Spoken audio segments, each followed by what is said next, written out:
Enfim, aí ele ganhava algum dinheirinho para ajudar a entregar os jornais, mas era pouca coisa, então ele não tinha condições de comprar tantas figurinhas quanto ele sonhava. E aí um dia ele entrou numa das lojas e não olhou para um lado, olhou para o outro, não viu ninguém, e ele pegou um maço de figurinha, enfiou no bolso e foi para casa. E ele chegou em casa radiante, primeiro porque não tinha sido pego, e segundo porque estava com um bolo de figurinha e ali ele ia poder trocar com os colegas. Ele se sentiu maravilhoso. E aí, fim do dia, foi pra casa, ele tava em casa e ele começou a se sentir angustiado. E começou a sentir alguma coisa ruim. E ele não sabia exatamente como aquilo, mas estava fazendo muito mal pra ele. E aí ele começou a pensar naquelas figurinhas, no que ele tinha feito, o quanto era ruim e tudo mais. E eu sei que no meio da madrugada ele correu pro quarto do pai e da mãe. E ele chegou pros pais e falou assim: mãe, pai, hoje eu fui lá e ele contou o que fez, roubei as figurinhas e tal, e agora eu tô me sentindo muito mal e tal, não sei o quê. E ele falou: pronto, meus pais vão me matar aqui, né? Não, mas pior do que eu já tô me sentindo, eu não vou ficar. E aí a mãe dele sentou na cama com ele e falou: meu filho, então o que nós vamos fazer a respeito? O que você tem que fazer? Ele falou: eu tenho que devolver as figurinhas. Ela falou: então tá bom, volta pra sua cama, dorme e amanhã cedo a gente vai lá e devolve as figurinhas. Ele sentiu um alívio por ter contado, por não ter levado bronca, mas sentiu uma angústia e provavelmente ele falou que não lembra, mas ele acha que ele não dormiu aquela noite, só pensando no que ele ia fazer no dia seguinte. Aí no dia seguinte, assim que a loja abriu, a mãe levou ele lá e ele chegou pro gerente, entregou as figurinhas e aí ele já pensando, né, o que ia acontecer, criança, né, tem ideia, eu vou passar o resto da minha vida na cadeia, ele vai me prender, ele vai chamar a polícia. E simplesmente não aconteceu nada, o gerente pegou as figurinhas, agradeceu pela honestidade e ele foi embora. E quando ele foi embora, ele falou que ele sentiu o maior alívio que ele já tinha sentido na vida dele, que ele nunca tinha se sentido tão aliviado e tão bem. E o que ele aprendeu com isso? Que se alguém dissesse para ele o que era honestidade naquela época, ele não teria compreendido o conceito, mas ele compreendeu na prática que era um dos valores dele, a honestidade. E isso fez com que ele entendesse que ser desonesto traria para ele uma angústia sempre muito grande. E aí ele entendeu que esse era um dos valores que regia a vida dele, a honestidade, a dignidade, né? De confessar, de devolver, de nunca mais fazer isso. E isso pautou muitas das decisões que ele tomou na vida, ok? E aí ele diz que realmente todos nós também temos valores governantes. Todos nós temos valores que nos dominam, que nos governam, mas que nem sempre a gente conhece. E quando a gente não conhece, a gente vive nesse escuro, a gente vive sem saber exatamente o que são nossos valores, o que rege, por que eu estou fazendo isso. E toda vez que nós quebramos um dos nossos valores, a gente sente angústia, a gente sente conflito, a gente entra num conflito muito grande por estar longe dos nossos valores. Então, às vezes, um trabalho, né, que você é obrigado a mentir, que você vai vender um produto e é obrigado a inventar características sobre aquele produto que não são reais, e às vezes você se sente angustiado e não sabe por quê. Então, toda vez, seja esse valor ou seja qualquer outro valor, lembrando que valor é tudo aquilo que a gente acredita que é da maior importância e que dá prioridade na nossa vida, esses valores regentes a gente precisa conhecer para poder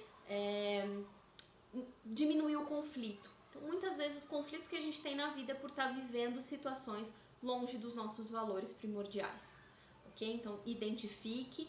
A gente nunca vai ter 100% de certeza e a gente também consegue alterar os nossos valores ao longo da vida, mas a gente precisa identificar. Então, eu vou fazer algumas perguntas aqui que pode ajudar vocês a identificarem quais são os seus valores, tá?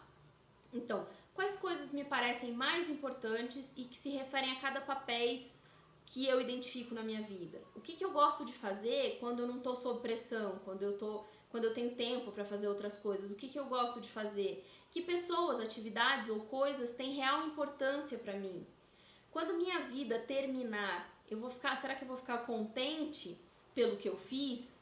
O que será que eu gostaria que tivesse escrito no meu obituário? Né? Antigamente tinha os reis, imperadores, né? O grande, o magnífico, e levavam títulos. Que título será que eu vou querer ter quando minha vida acabar? A sincera? A honesta? A amada? Que valor? Que título será que eu quero ter quando a minha vida se encerrar?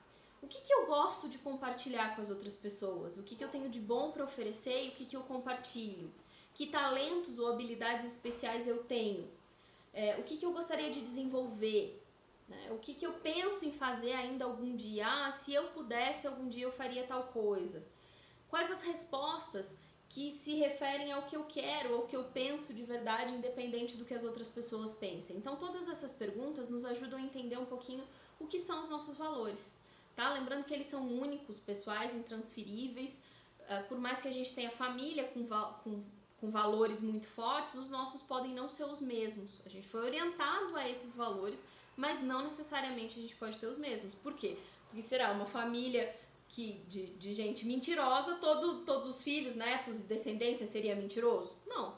Né? Você pode criar valores de honestidade mesmo num meio que não colabore, ok?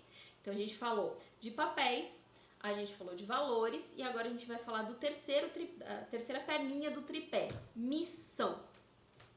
A Bíblia diz que onde não há visão, o povo perece.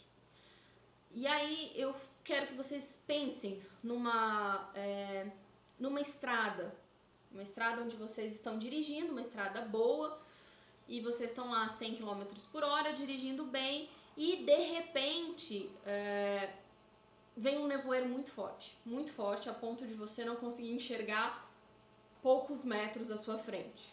Você vai continuar andando a 100 km por hora? Pouco provável, você vai pisar no freio e vai andar com mais cautela. E um pouquinho mais pra frente o nevoeiro se fecha ainda mais. Você não consegue enxergar nem um palmo quase na frente do seu carro. Isso, que emoções que você vai sentir nesse momento? Emoções negativas, né? Pânico, angústia, insegurança, vai se sentir mal naquele momento, desejando que aquilo acabe, sem saber pra onde ir, o que fazer. E você tem medo de parar o carro porque você não sabe se está vindo o carro atrás, você tem medo de acelerar porque você não sabe o que tem na frente, e você simplesmente vai tocando do jeito que dá, entende? Vai indo assim meio devagar e ouvindo, tentando enxergar e nada acontece. Quando de repente o nevoeiro vai sumindo, e aí você consegue enxergar uma pista, 2 faixas, de repente você consegue enxergar tudo, e aí você consegue tocar o seu caminho com muito mais segurança e tranquilidade. Então, quando a gente fala de missão, é mais ou menos a mesma coisa. Essas emoções negativas que a pessoa sente quando está dentro do nevoeiro, é mais ou menos assim que a pessoa se sente quando ela está vivendo a sua vida sem ter a noção de uma missão. Então, ela muitas vezes acorda sem ânimo, sem vontade de levantar da cama, levanta sem saber o que fazer, rezando pro dia acabar logo, rezando pra sexta-feira chegar, pro próximo feriado, pra chegar à noite logo, e só vai vivendo, não pode parar, né? Porque se para, precisa se sustentar, precisa cuidar da família, não dá pra parar porque vem carro atrás, não dá pra acelerar porque você não sabe o que tá na frente. Então a pessoa fica empacada e cheia de emoções negativas. Viver uma vida sem uma missão definida é mais ou menos a mesma situação, tá? Então, com uma missão, a gente tem um senso de urgência, sabe? Se você tem um monte de coisa pra resolver, eu vi uns memes esses dias na internet, a pessoa acordando numa segunda-feira pra trabalhar, né? Acordando de madrugada pra trabalhar. E a pessoa lá, com cara de morta. Acordando na mesma segunda-feira, só que pra viajar. Não tem mais a mesma cara de morta, tá assim, né? Uhul, vou viajar! Agora acordando numa segunda-feira normal para ir trabalhar. Uma pessoa morrendo.